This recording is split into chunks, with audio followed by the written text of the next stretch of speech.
샤워 배수구에 머리카락이 소용돌이처럼 붙어 있는 날, 괜히 물을 한번 더 틀게 되죠. 오늘은 그 불안이 왜 생기는지, 그리고 무엇부터 바꾸면 되는지 확실하게 정리해 드리겠습니다.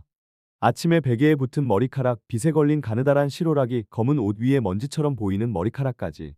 이게 쌓이면 마음도 같이 달아요. 그런데 방향만 잡으면 오늘부터 달라집니다. 조명 아래 정수리가 비어 보이고, 바람이 불 때 이마 라인이 괜히 신경 쓰이고, 머리 말릴 때 손에 남는 느낌이 커질수록 겁이 나죠. 곧바로 해결 루틴과 샴푸 선택 기준을 드리겠습니다. 후기가 좋은 탈모 샴푸 5개를 직접 사용해봤고 기준으로 비교해봤으며, 오늘은 그 비교에서 드러난 선택 기준과 결론을 압축해서 설명하겠다고 말씀드릴게요. 5개를 써보니까요, 결론은 의외로 단순했습니다. 샴푸가 화려하냐보다 두피가 덜 예민해지면서도 머리 빠짐이 신경 쓰이는 흐름을 안정시키는 방향이 중요하더라고요. 그래서 기준부터 잡고 들어갈게요. 그 기준으로 첫 번째 SQ제약부터 보겠습니다. 바로 SQ제약 모나다 샴푸입니다. 지금부터는 제 기준으로 장점, 단점, 그리고 후기가 말해주는 포인트를 딱 잡아서 짚어드린 다음 SQ제약 모나다 샴푸를 자세히 풀어드릴게요. 제가 먼저 보는 기준은 복잡하지 않습니다. 매일 써도 두피가 예민해지지 않는가, 세정 후에 잔여감이 남아서 오후에 번들거림이 더 심해지는 느낌은 없는가, 거품이 충분히 나서 손끝이 아니라 두피 전체를 부드럽게 지나갈 수 있는가, 그리고 무엇보다 관리가 이어졌을 때 빠지는 느낌이 과하게 튀지 않게 안정되는가.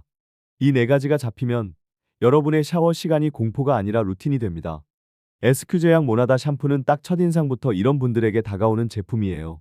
일반 코스메틱 회사가 아니라 제약회사에서 만든 제품이라는 점 때문에 사용자 입장에서는 안정성이나 부작용 우려가 상대적으로 덜하다고 느낄 수 있거든요. 물론 체감은 개인차가 있을 수 있고, 이건 의학적 진단이 아닙니다. 그래도 매일 머리에 올리는 거라면 심리적 부담이 줄어드는 것 자체가 루틴 유지에 꽤 큰 역할을 합니다. 그리고 성분 쪽에서 체감 포인트가 확실하다는 이야기가 많이 나옵니다. 탈모 관리에 도움을 주는 성분의 함량이 가장 높게 느껴졌고 효과도 좋았다는 서술이 나오는 편인데, 여기서 중요한 건 단정이 아니라 흐름입니다. 하루 이틀로 인생이 바뀌는 게 아니라 몇 주 동안 두피 컨디션이 덜 흔들리는 느낌으로 이어지느냐가 핵심이거든요. SQ제약 모나다 샴푸는 그 흐름을 잡는 쪽에 기대를 걸게 만드는 타입입니다. 게다가 소비자연구협회 주간 소비자 만족도 대상을 수상한 제품이라는 포인트도 있어요. 이런 타이틀이 모든 걸 보장하진 않지만 최소한 사용자가 체감한 만족의 평균치가 꽤 높았다는 힌트는 됩니다.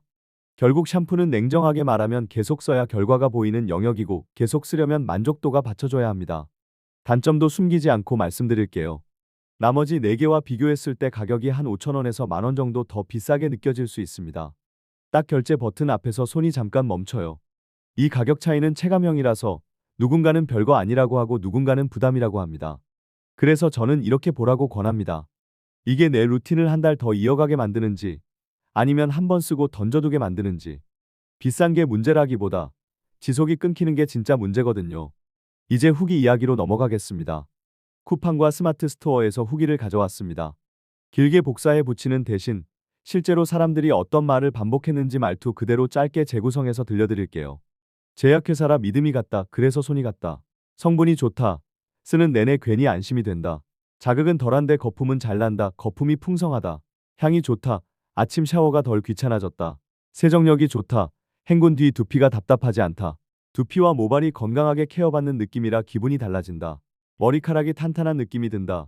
손에 잡히는 촉감이 바뀐다. 빠지는 양이 줄어든 느낌이 있다. 그래서 추천한다. 뻣뻣함이 덜하다. 오후에 유분기가 덜 생긴다. 여기까지 들으시면 어떤 장면이 떠오르실 거예요. 머리를 감을 때 손바닥에 남는 그 느낌이요. 물이 흐르는 걸 보고 있는데도 손에 남는 느낌이 자꾸 커지면 마음이 먼저 무너집니다. 배수구는 더 빨리 막히는 것처럼 느껴지고 청소를 하고 나서도 또 보입니다. 검은 옷 위에 먼지처럼 보이는 머리카락이 눈에 밟히고 베개 위에도 한 올이 아니라 몇 올이 자꾸 보이죠. 조명 아래에서 정수리나 가르마가 어제보다 더 비어 보이는 느낌까지 들면 그날 하루는 계속 그 생각만 합니다. 그런데 여기서 중요한 사실이 하나 있습니다. 이 모든 변화가 갑자기 시작된 것 같아도 실제로는 생활에 작은 흔들림이 쌓여서 드러나는 경우가 많다는 점입니다. 머리카락은 하루아침에 사라지는 게 아니라 컨디션이 흔들릴 때마다 조금씩 신호를 보냅니다. 그 신호를 무시하면 더 큰 소리로 돌아오는 거고요. 왜 흔들릴까요? 스트레스가 쌓이면 수면이 흔들리고 두피 컨디션도 흔들릴 수 있습니다. 잠이 얕아지면 회복이 덜 되고 몸이 예민해지면 두피도 같이 예민해져요. 그러면 평소엔 별 문제 없던 자극에도 간지럽고 당기고 심지어 머리 말릴 때 뜨거운 바람이 따갑게 느껴지기도 합니다. 또 하나는 세정입니다. 자극적인 세정, 잔여물, 과한 열드라이가 두피를 예민하게 만들 수 있습니다. 뽀득한 느낌이 좋아서 더 세게 문지르고 손톱으로 긁고 뜨거운 물로 오래 씻고 드라이를 아주 가까이에서 강하게 하면요. 그 순간에는 시원한데 그 다음 날부터 두피가 붉어지거나 건조해지는 흐름으로 갈 수 있습니다. 두피가 예민해지면 결국 머리 빠짐이 신경 쓰이는 흐름도 같이 흔들릴 수밖에 없어요. 그리고 제일 흔한 함정이 있습니다. 루틴을 며칠만 하고 결론 내리면 계속 방황하게 됩니다. 샴푸를 바꿨는데 3일 만에 안 되네, 다시 바꿉니다. 드라이 습관을 바꿨는데 일주일 만에 티가 안 나네, 다시 원래대로 돌아갑니다. 이 반복이 쌓이면 두피는 더 혼란스러워져요. 그래서 오늘은 딱 현실적으로 오늘부터 바로 할 수 있는 루틴을 드리겠습니다. 어렵지 않습니다. 대신 꾸준해야 합니다. 먼저 샴푸 방법입니다. 핵심은 두피 중심입니다. 머리카락을 씻는 게 아니라 두피를 관리한다고 생각해 주세요. 물은 미지근한 물이 좋습니다. 뜨거운 물은 당장 시원하지만 두피를 더 건조하고 예민하게 만들 수 있어요. 머리를 충분히 적신 다음 샴푸는 바로 두피에 들이붓지 마시고 손에서 거품을 먼저 내주세요. 거품이 충분해야 두피의 마찰이 줄어듭니다. 그리고 손톱 말고 지문입니다. 손끝 지문으로 힘을 빼고 작은 원을 그리듯이 지나가 주세요. 긁는 게 아니라 마사지입니다. 시간도 중요합니다. 초스피드로 문지르고 끝내면 잔여물이 남기 쉬워요. 거품이 두피 위에 고르게 지나가게 하고 헹굼은 생각보다 길게 하셔야 합니다. 특히 귀 뒤, 목덜미, 정수리 쪽은 잔여물이 남기 쉬워요. 헹군 뒤에 미끄덩한 느낌이 남지 않도록 물로 확실히 정리해 주세요. 충분한 헹굼이 루틴의 절반입니다. 정말입니다. 스타일링을 하시는 분들은 여기서 하나만 더요. 왁스나 스프레이를 쓰셨다면 그날은 더더욱 헹굼을 길게 잡아주세요. 잔여물이 쌓이면 두피가 답답해지고 그 답답함이 유분을 더 끌어올리는 느낌으로 이어질 수 있습니다. 두피는 숨을 쉬어야 합니다. 다음은 드라이 습관입니다. 두피 완전 건조가 핵심이에요. 젖은 두피는 예민해지기 쉽고 가려움이나 냄새, 유분감이 올라오는 흐름이 생길 수 있습니다. 그렇다고 뜨거운 바람으로 확 태우는 건 또 반대예요. 과열을 피하고 드라이를 너무 가까이 대지 않으셔야 합니다. 드라이기는 조금 떨어뜨리고 계속 움직여주세요. 한 곳만 때리면 두피가 화끈해집니다. 정수리와 헤어라인은 특히 꼼꼼히 말리되 뜨겁지 않게, 오래 눌러쬐지 않게요. 마지막에 가능하면 약한 바람으로 정리하면 두피가 덜 예민하게 느껴질 수 있습니다. 생활 습관은 거창하게 시작하면 실패합니다. 대신 아주 현실적인 것부터요. 단백질은 머리카락의 재료라고 생각하시면 됩니다. 매 끼니에 단백질을 조금이라도 챙겨주세요. 물도요. 수분이 부족하면 몸 전체 컨디션이 말라가고 두피도 예외가 아닙니다. 수면은 가능한 한 일정한 시간대로 맞춰보세요.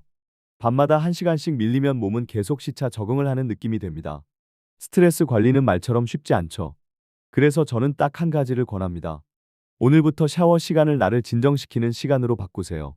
두피를 세게 문지르는 시간이 아니라 지문으로 천천히 지나가며 숨을 고르는 시간으로요. 그게 루틴의 성공률을 올립니다. 모자와 베개 커버 위생도 무시하면 안 됩니다. 모자는 땀과 유분이 붙기 쉽고 그 상태로 계속 쓰면 두피가 예민해질 수 있어요. 베개 커버도 마찬가지입니다. 얼굴 피부만 신경 쓰고 베개는 오래 쓰는 분들이 많은데 두피도 매일 닿습니다. 자주 갈아주세요. 진짜로 체감이 달라지는 분들이 있습니다. 빛도 한번 보세요. 빛에 머리카락이 엉켜 있으면 그게 매일 다시 두피에 닿습니다. 간단하게 씻어서 말려두는 것만으로도 기분이 달라져요. 그리고 머리를 묶을 때 너무 꽉 묶는 습관이 있다면 조금 느슨하게 바꿔주세요. 작은 압박이 매일 누적되면 그것도 자극이 됩니다. 염색이나 펌을 자주 하시는 분들은 더 조심하셔야 합니다. 잦은 염색, 펌 등 두피 자극을 줄이기를 꼭 넣어주세요. 한 달 간격으로 계속 자극을 주면 두피가 회복할 시간이 부족할 수 있습니다. 꼭 해야 한다면 간격을 늘리고 두피 상태가 예민한 날은 쉬어가시는 게 좋습니다. 스타일은 내일도 할 수 있지만 두피는 한번 예민해지면 진정시키는데 시간이 걸릴 수 있거든요. 여기까지 들으시면서 이런 질문이 올라오실 거예요. 그러면 저는 뭘 해야 하죠? 답은 단순합니다. 샴푸 선택은 기준으로, 샴푸 사용은 루틴으로, 생활은 흔들림을 줄이는 방향으로요. 오늘 당장 바꿀 수 있는 건 샤워와 드라이입니다. 지금 당장 바꿀 수 있습니다. 그리고 그 루틴을 끊지 않는 것이 핵심입니다. SQ 제약 모나다 샴푸를 고르실 분이라면 이렇게 생각해 보세요. 제약회사에서 만든 제품이라는 인식이 주는 안정감, 소비자 만족도 대상이라는 신뢰 포인트, 그리고 성분 쪽에서 관리에 도움이 되는 느낌이 강하게 온다는 후기 흐름. 여기에 거품과 향, 세정감이 받쳐져서 매일 쓰는 부담이 덜해지는가? 이게 맞아떨어지면 가격이 조금 더 비싸게 느껴져도 꾸준히 이어질 확률이 올라갑니다. 다만 개인차가 있을 수 있고 체감이 다를 수 있습니다.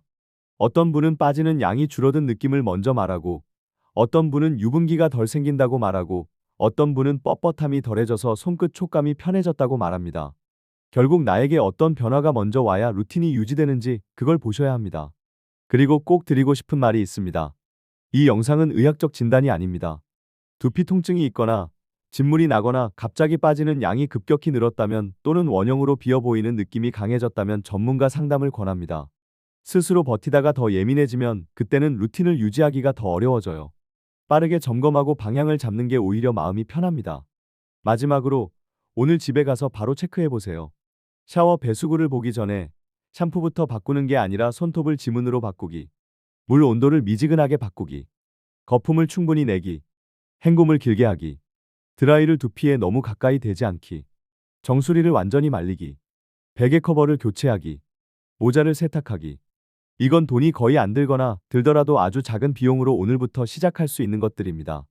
머리카락은 여러분을 겁주려고 빠지는 게 아닙니다. 지금 생활이 흔들리고 있다는 신호일 수 있습니다. 신호를 들었다면 오늘부터 루틴으로 답하면 됩니다. 내일 아침 베개를 볼 때, 검은 옷 위를 볼 때, 조명 아래 정수리를 볼 때 그 불안이 조금이라도 덜해지도록요. 저는 여러분이 그 흐름을 잡을 수 있게 계속 현실적인 방법으로 안내해 드리겠습니다. 오늘부터 해보시죠. 꾸준히, 하지만 부담 없이요.